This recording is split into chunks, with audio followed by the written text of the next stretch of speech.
गुरुमा। रीत, मैं अपने आश्रम में आने वाले किसी भी भक्त से ये बात कभी नहीं कहती जो आज मैं तुम्हें कह रही हूँ। नहीं गुरुमा, प्लीज मुझे यहाँ से जाने के लिए मत कहिए। मैं साधना और ध्यान की क्लास में भी जाऊंगी। मैं पूरी कोशिश करूंगी ध्यान लगाने की, आई प्रॉमिस। लेकिन प्लीज मुझे यहाँ से वापस मत भेजिए। तुम्हें यहाँ से जाना ही होगा रीत, क्योंकि तुम्हारी शांति का स्रोत इस आश्रम में नहीं है बल्कि यहाँ है।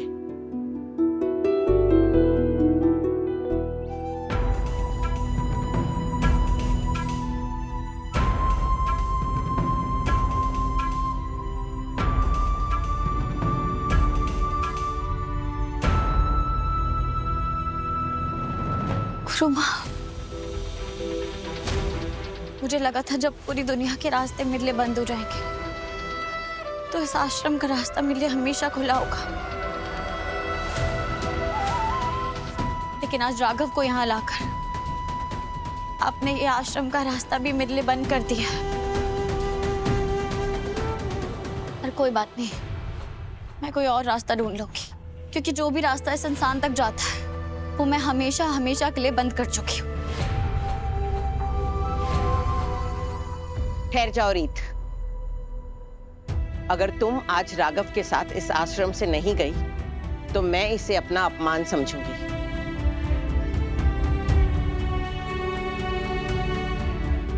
अब तुम निर्णय ले लो रीत कि तुम्हें क्या करना है। तुम्हें अपनी जिद पर अड़ी रहना है और मेरा अनादर करना है, या मुझ पर अपनी श्रद्धा कायम रखनी है और ये विश्वास करना है कि मैं जो भी निर्णय तुम्हारे लिए लूंगी वो तुम्हारे हित के लिए होगा। आपने ये कैसी उलझन में डाल दिया है मुझे गुरु। इस इंसान को देने के लिए अब मेरे पास कुछ नहीं बचा है। मैंने इन्हें सब कुछ दिया था और फिर इनकी वजह से मैंने अपना सब कुछ खो दिया। अब मैं सिर्फ एक बेजान चीज और एक खोखला शरीर हूँ जो इनके साथ इनके घर में तो रहेगी, इनकी जिंदगी में भी रहेगी, लेकिन इन्हें कुछ दे नहीं पाएगी। मुझे तुमसे कुछ नहीं चाहिए रीत, सिवाय तुम्हारे साथ और तुम्हारी जिंदगी में रहने की परमिशन के सिवा। बाकी सब मैं संभाल लूंगा। रीत, मुझसे दूर रह के इस तरह मुझे तिल तिल मत मारो। एक बार मेरी तरफ देखो रीत, प्लीज।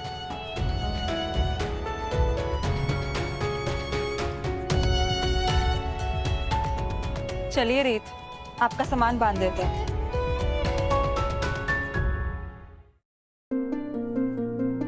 कल्याण,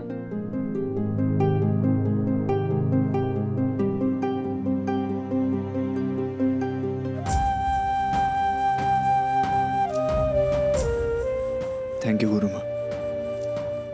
राघव, तुम्हारे लिए आने वाला रास्ता आसान नहीं होगा। रीत का तुम्हें बहुत ख्याल रखना होगा, क्योंकि उसका दिल टूट चुका है और उसे वापस पाने के लिए तुम्हें कई चुनौतियों का सामना करना होगा। गुरु माँ, अगर वो मेरे साथ है, मेरे सामने है, तो मैं दुनिया की हर चुनौती का सामना करने को तैयार हूँ। फिर चाहे वो चुनौती उसे समेटने की हो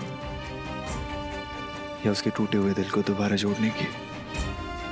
देखना, आप अपनी रीत को दोबारा प्यार करना सिखाऊंगा।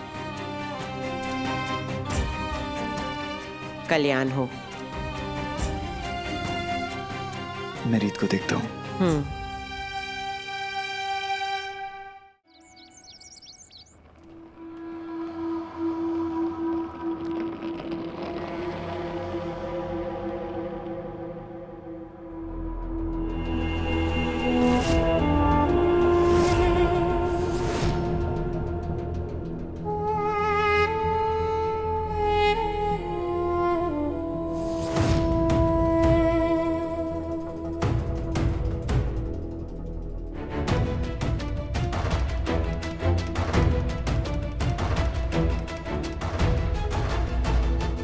वाह शालिनी जी, आपका दिल तो बहुत बड़ा है। जिस इंसान ने आप पर किडनैपिंग का इल्जाम लगाया, जिसकी वजह से आप ऑलमोस्ट जेल जा चुकी थी, आप उसी के वेलकम की तैयारियां कर रही हैं।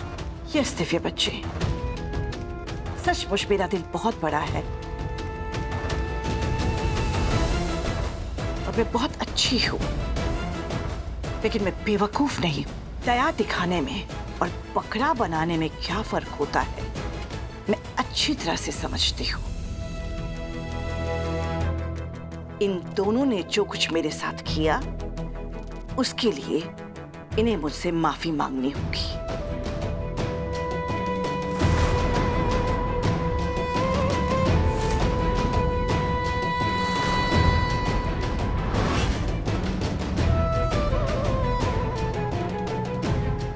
शालिनी जी प्लीज अभी रहने दीजिए। इतने दिनों बाद रीत वापस घर लौटी है, प्लीज अभी ये सब मत कीजिए। नो पूनम बच्चे, इस टॉपिक को उठाने का यही करेक्ट टाइम है।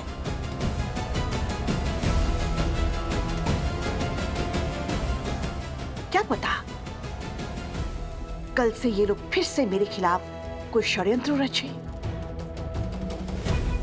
मुझे बदनाम करें पुलिस के सामने, सोसाइटी के सामने, पूरी दुनिया के सामने मुझे किडनैपर, खूनी या फिर डायन प्रूव करने की कोशिश करें। इन दोनों ने मेरी पूरी दुनिया के सामने इंसल्ट की है। माफी भी इन्हें सबके सामने मांगनी होगी।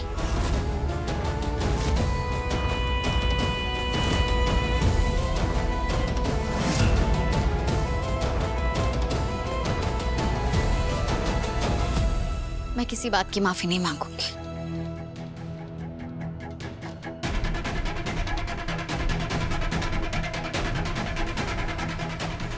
क्यों नहीं माफी मांगोगी तुम मुझसे? तुम्हें तो सही गलत की बहुत अच्छी पहचान है ना। तो अब तक तुम समझ गई होगी कि सबकी जड़ तुम हो।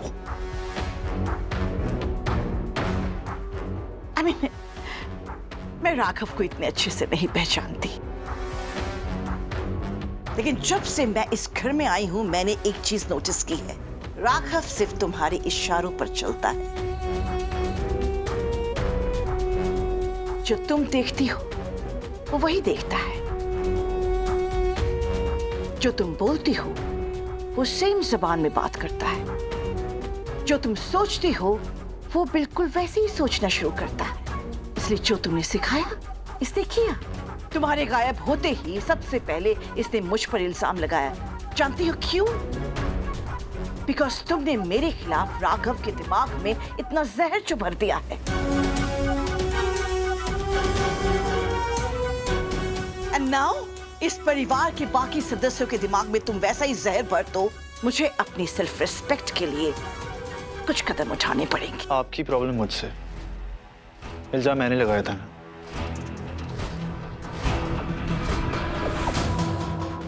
तो हम दोनों की तरफ से मैं आपसे माफी मांगता हूँ। I am sorry.